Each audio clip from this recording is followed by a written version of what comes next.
Hello and welcome to the series where I will teach you how to become a better miniature painter. Today's episode we will talk about setup. It is a very minor thing, but it is a thing to start on. So, setup. I have a wet palette, a brush, water, paints, medium, and of course, a mini.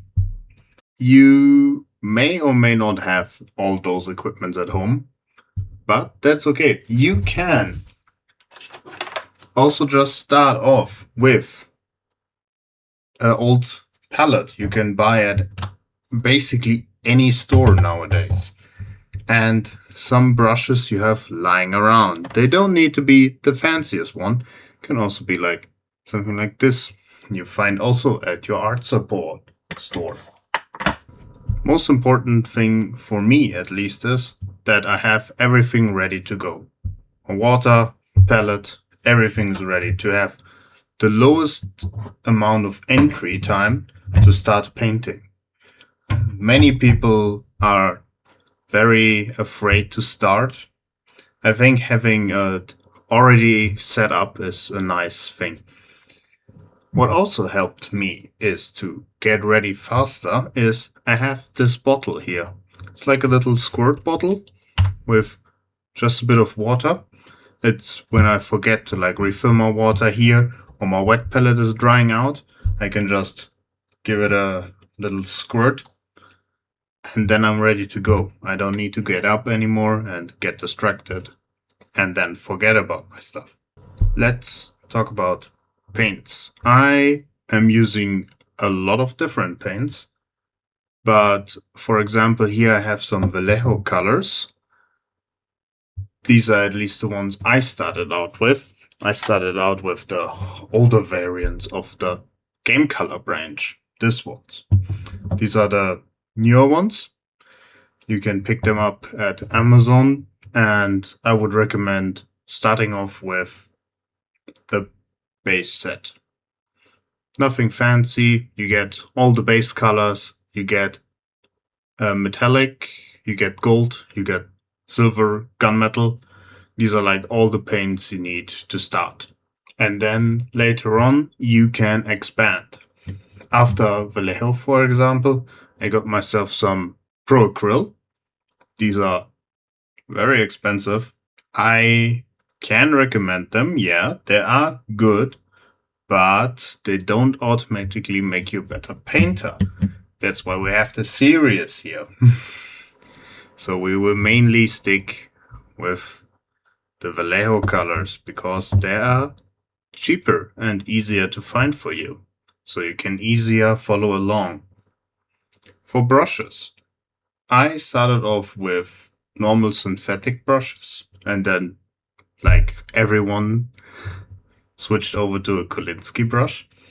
But starting off with a synthetic brush and like one good Kolinsky brush can give you a long way.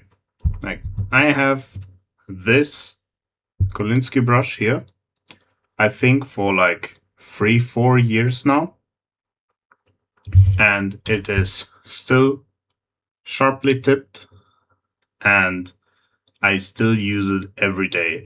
It's a size 4 miniature maestro from Vinci.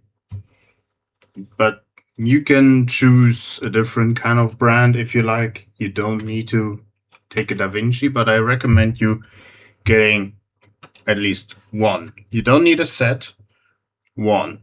And get a bigger brush, then a smaller one.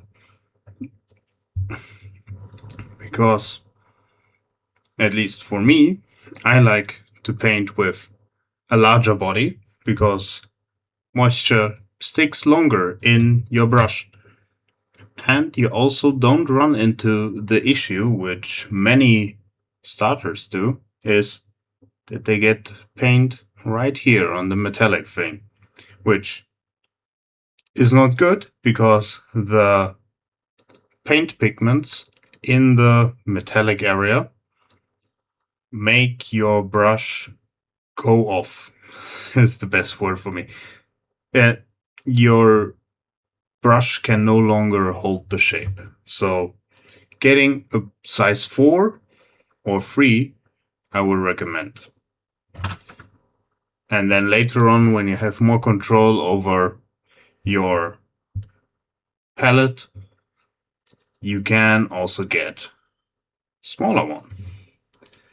But we will mainly paint with size 4.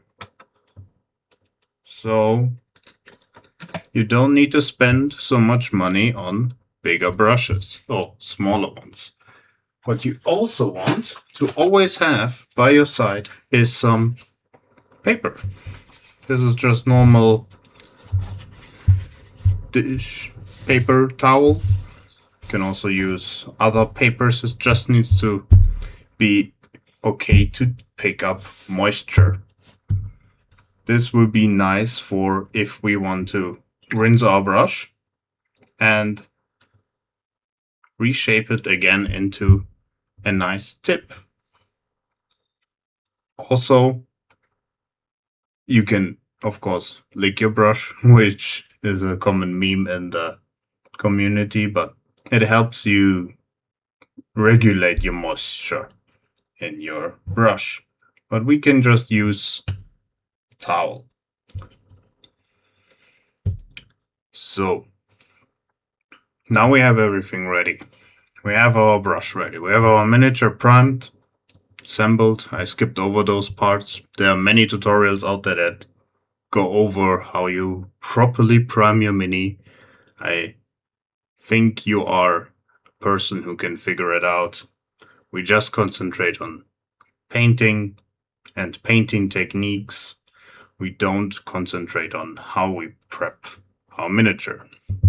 We have it here prepped and ready. And I chose this miniature here, for example, because it has some nice